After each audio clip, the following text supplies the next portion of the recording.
My name is James Garrett, Master Sergeant James Garrett. I enlisted in the military in December 1980, and right now I'm the NCOIC of the Retirement Service Office here at Mountain View, California, 6th Readiness Division.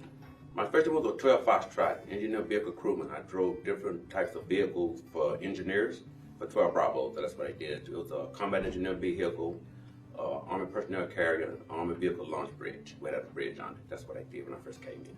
I wanted to join the Army specifically because I saw, when I was at school, I saw this recruiter come through. He had a uniform on. The uniform was spick and span. It was sharp. It was neatly dressed, the way he spoke and carried himself.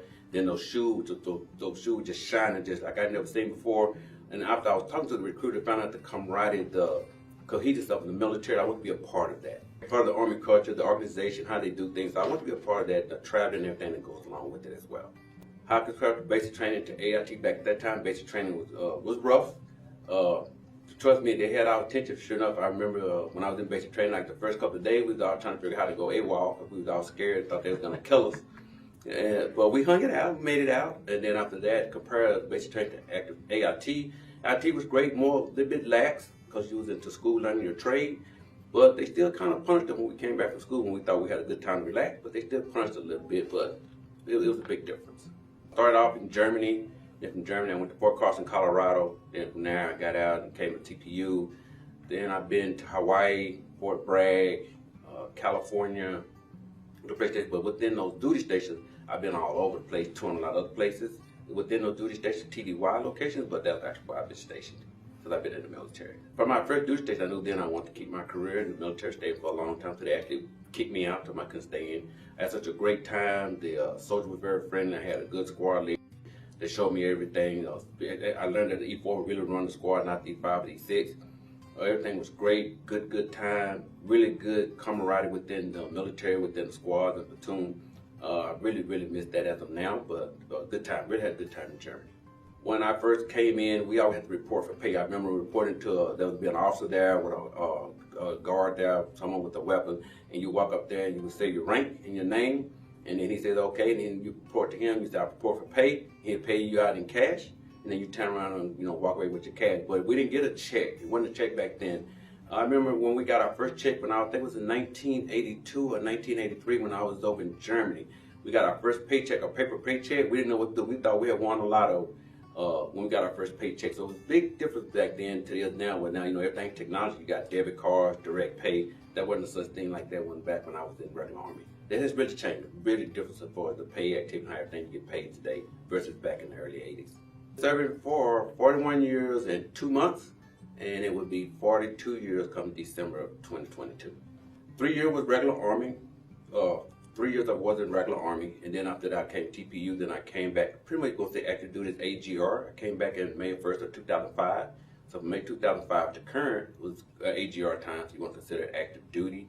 But just regular Army was when I first came in for the first 3 years from 1980 till I got out in 1984.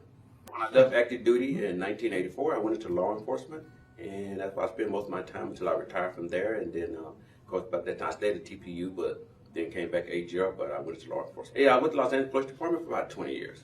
I started out like everyone. I started like in regular patrol, and then from regular patrol, I went to the 40. They call it 484 theft detail, is where you go when someone arrests someone for theft, mainly like the major stores, Macy's, those type of stores, grocery stores, and arrest people for theft. Then after that, I went to undercover narcotics, and then I finished up my career in narcotics. I want to stay in longer, even though I was getting out of regular Army. The main thing was cost of pay. I just be honest, you didn't, back then I have, as an E5, I was making like $400 and some a month. But I still want to stay in because of the camaraderie and the culture of the military. And I really take a lot of pride into the uniform and what the military stands for. So I didn't want to completely get out. So that's why I went to TPU and I stayed there until I came back AGR. But once I got deployed overseas back in 2004, I went to the Middle East. I had a good friend of mine told me about the AGR program, which I didn't believe what he was telling me. And so I had a phone call from HRC asking me if I want to come on the AGR program, and they explained it to me. I thought, what a great opportunity to get back kind of full-time per se in the military. So I joined AGR on May 1st, 2005, and I came back full-time AGR. The journey for rank and promotion was back then was very easy. A lot easier than it is today. I love the journey. I love the rank. I think for me, the best rank I ever wore was private first class. We know it's PFC. because that rank was always someone lower than me that get put on a detail. Some E1 and E2 that had to get on that detail. But also, I didn't have enough rank to be in charge of anything because you had E4s back then who was kind of like the detail person, get in charge of a lot of activities, whatever was going on. So I kind of love the PLC. But the journey going up, all the way up to an E7 was pretty tough starting first class. E8 was kind of tough. I was told when I got promoted to E8, worked to like the 13% of the class on the AGR side. Worked to the 13% of the class of E8s in the AGR, but that doesn't mean people don't make E8 on the AGR side of the house. Yes, I am ready for retirement. Looking forward to retirement. It's time to move on, let the new younger generation coming up. I guess I'm kind of like old school per se. You know, the change, I always told change is good. I'm still used to the old way. I like the old way much better, so it's time for me to move on. But when I get out, I'll be building race cars. That's what I do on the side. I build race car engine, most of race car engines on the side. So I'll be doing a lot of that. I'll be opening my own little shop, building race car engines and going to do some racing and having some fun. Yes, my thing would be for the new generation that's coming to the military today, hey, get all you can get out of the Army. It has a lot to offer. Yes, it has its ups and downs and pros and cons, sure, like anything else it does. But get it all. If it's education, then get the education piece. If for traveling, then do the traveling. Whatever it may be that you seek to have the Army, to the military to do for you, make sure you go after that part of it, along with everything else that comes with it. But make sure you get whatever that's coming to you or what you seek to get out of it while you're serving. I got everything out of the Army and then some. I got to travel. Of course, I got to meet my spouse. The money was good. I got my education. I got my master's degree with the military, which they paid 400%. Same thing with my bachelor's degree. So I can't complain at all. Plus, you know, my house, I bought it through VA and everything I have through the military. So I have got everything I wanted from the military and then some. It's really been good to me. I have really no complaints or gripes. It's been great. It's been a good ride.